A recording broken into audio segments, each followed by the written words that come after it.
तो दोस्तों ड्रामा मैं मंटो नहीं हूँ एक अजीबो गरीब सूरत हाल पैदा कर चुका है।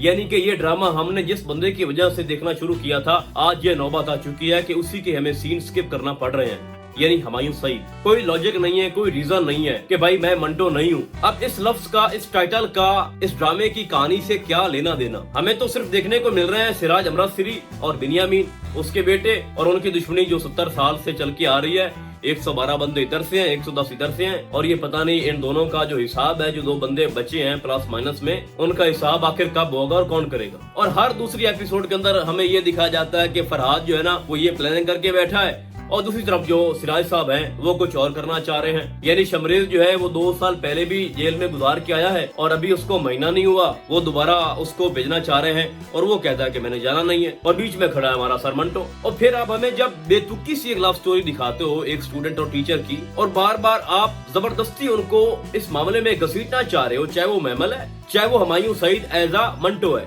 अभी फुफ्फो जो है वो कोई कम थी, या फिर अगर हम मिस मारिया की बात करें जिसके ना आगे है ना कोई पीछे है, ना माँ ना बाप ना बहन ना भाई, ठीक है, वो पता नहीं गलती से हुआ या इत्तेफाक में हुआ, वो पड़ोसी बन गई जनाब किसकी, हमारे मंटो सर की, और वो उसी की देखभाल कर रही है, और उसको जबरदस्ती ये उसके दिल में, उसके दिमाग में ये बात बिठाना चाहती है कि तू मोहब्बत करता है किससे, महमल से। यानी जैसा कि मैंने बोला कि अभी फुफ्फो की कमी थी या फिर मिस मारिया की, बीच में आ गया हमारा हजरत साहब। अब इतने कठिन मामले में जब उसको फरहाद ने इतना खासा अच्छा खासा उसको जख्मी किया और उसके बाद वो हॉस्पिटल में है और उसको होश भी नहीं आ रहा था और उसकी जो जिंदगी थी वो खतरे में थी, तो उस वक्त क्या करता है हजरत साहब, बजाय उसको कि अस्सलाम वालेकुम या फिर आपकी तबीयत कैसी है, अंदर एंट्री मारता है, हाय सर। तो फिर क्या सोचा, आप जीते हो या हारे हो, अब मान ही जाओ कि तुम्हें मोहब्बत हो गई है महमल से। भाई क्या है, वो पता नहीं इतनी मुश्किल से बेड पे पड़ा है भाई, उसको पता नहीं होश कैसे आया, होश पे बात करूंगा अभी मैं। तो बजाय उसके कि तू उसकी तबीयत का हाल पूछे, तू फिर वो बेतुकी बातें कर रहा है जिससे हम तंग आ चुके हैं। खैर अब होश वाली बात देखो, डॉक्टर साहब जो है ना, वो जितने भी डॉक्टर्स थे उन्होंने जवाब दे दिया और कहा कि दुआ मांगो। भाई अभी तक इसको होश आ जाना चाहिए था, अभी तो आया नहीं है।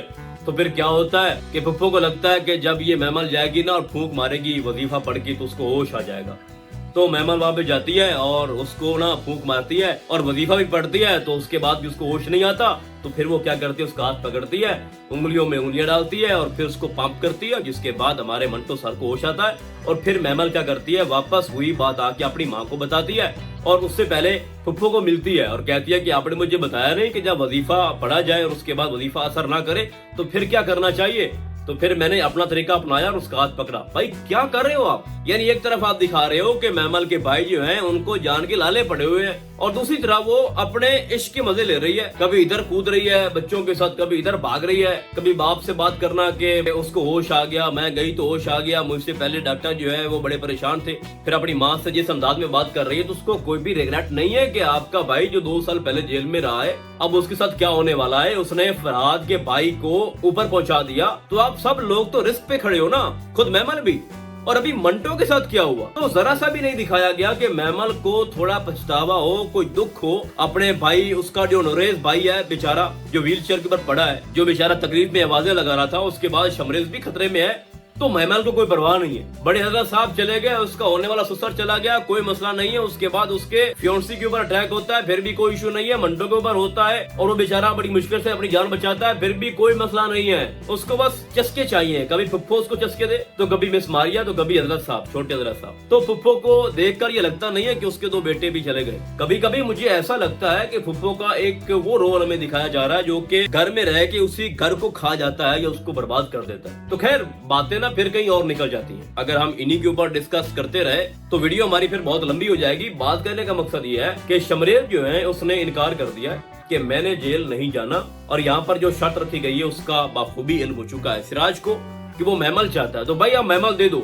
अगर मैं आपको अपनी बताऊं ना, ये जो कह रहे हैं कि 112 इधर से 110 इधर से, अगर इस मामले से दुश्मनी खत्म हो जाए ना तो महमल आप दे दो। अच्छा अब देनी कैसे, अब महमल दो और महमल के बदले में जो फरहाद की बहन है वो शमरेज के लिए मांग लो, और इस दुश्मनी को आप रिश्तेदारी में बदल दो। तो बड़ा ही आसान कुरिया है। देखो ना, नुकसान तो उधर से भी हुआ है ना, फुफ्फो का भी नुकसान हुआ है, तो आप उसकी बहन को ले लो, बिनियामीन की बेटी मांग लो, आप अपनी बेटी उनको दे दो। अगर वो शर्त ये रख रहे हैं तो आप अपनी शर्त रख दो, तो सुलह हो जाएगी। फिर अगर उन लोगों ने महमल को नुकसान पहुंचाया तो उनको ये भी डर होगा कि हमारी बेटी भी उनके घर में है। तो मैं समझता हूँ कि ये एक आसान मेथड है, और हो सकता है कि आने वाली एपिसोड के अंदर ये अप्लाई भी हो जाए और इस तरह से दुश्मनी खत्म भी हो सकती है। अब आपका सवाल होगा कि मंटो कहाँ पे खड़ा है छोटे हजरत साहब? तो भाई वो साइको है। छोटे हजरत साहब जो है ना, मुझे उस पे हैरत आती है, हंसी भी आती है और बेवकूफ भी है वो बड़ा।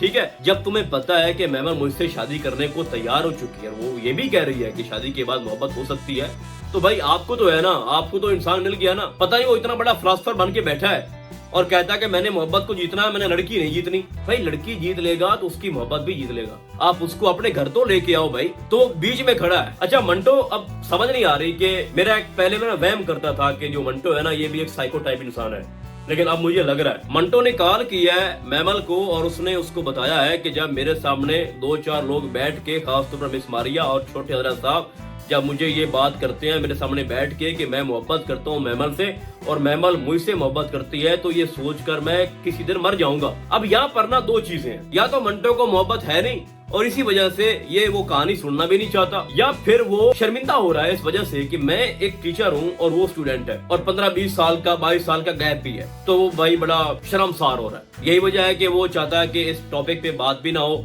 और ये मोहब्बत यहीं पे दब जाए। तो ये सारी चीजें आपको नेक्स्ट एपिसोड के अंदर ही दिखाया भी जाएगा कि जो मेमल है वो मंटो के पास आती है और उसको बोलती भी है कि मुझे आपसे मोहब्बत नहीं है, अकीदत भी है। तो इस तरह की आपको बहुत सारी चवलें जो है वो सुनने को मिलेगी।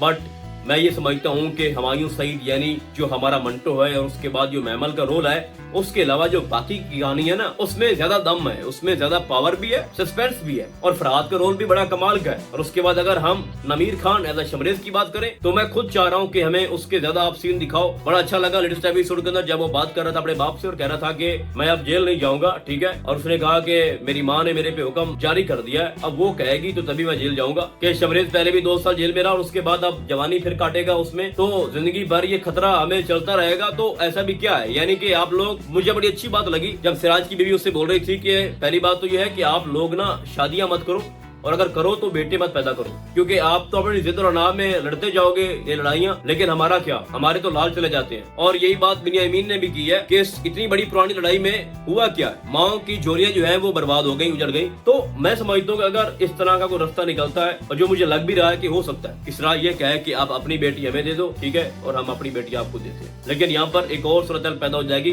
कि फुफ्फो मानेगी या नहीं मानेगी। तो भाई बस कर दो फुफ्फो आप भी, उनका एक बेटा चला तो गया है, ज्यादा जाने से बेहतर है कि आप खामोश हो जाओ, क्योंकि जो अब पुलिस है ना वो भी इंतजार नहीं कर सकती, ऊपर से प्रेशर आ रहा है और वो कह रहे हैं कि इन्हीं 3-4 दिनों में इनकी सुलह करवाओ, नहीं तो हम इन दोनों को गिरफ्तार कर लेंगे। तो मियां साहब का बड़ा रोल है उसमें और उसकी रेस्पेक्ट भी बढ़िया है पुलिस की नजर में, और वो चाहते भी हैं कि अब कोई ना कोई रास्ता निकले। लेकिन अब जो ड्रामा है वो काफी ज्यादा अब आगे बढ़ रहा है और मैं ये समझता हूँ कि अब ये मामला बंद हो जाना चाहिए कि हर एपिसोड में जनाब क्या हो रहा है कि कभी कोई गिरफ्तार हो रहा है, कभी कोई सड़क पे फराद किसी को ठोक रहा है, तो इस तरह के सीन जो हैं। बट मेरा जो एतराज था वो ये था कि इस ड्रामे का जो टाइटल है वो है मैं मंटो नहीं हूँ, लेकिन उसको अभी आप बहुत दबा के आपने रखा हुआ है और कुछ ऐसा शो नहीं कर रहा है जिससे हमें ये लगे कि मंटो भाई कमाल करने जा रहा है। भाई वो कहता है कि मैं मंटो नहीं हूँ, तो हम मान रहे हैं ना वो नहीं है, लेकिन कुछ खास कर भी नहीं रहा। लड़ाई उनकी है, बीच में ये घुस गया है और ठीक है, और ऊपर से कह रहा है कि मुझे तो मोहब्बत नहीं है मेमल से।